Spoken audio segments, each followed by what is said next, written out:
જય ગૌ માતા કામધેનુ પ્રાકૃતિક ફાર્મ સેપા આ અમારા ફાર્મના દેશી ચણા છે એનો હાલ ગ્રેડિંગ ચાલુ છે।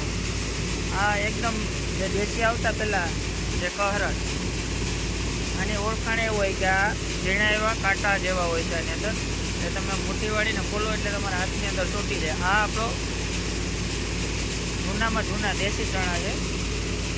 ખાસ એ દાળ એની દાળ બહુ સારી બને અને એમાંથી ફરસાણ જે બનાવવામાં આવે બહુ સારું બને। તો હાલ અમારું આ ગ્રેડિંગ ચાલુ છે દેશી ચણાનું।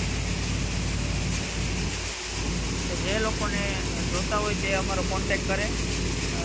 પ્રતિ કિલોના 100 રૂપિયા ભાવ રાખેલા છે આખા ચણાના। જય ગૌ માતા।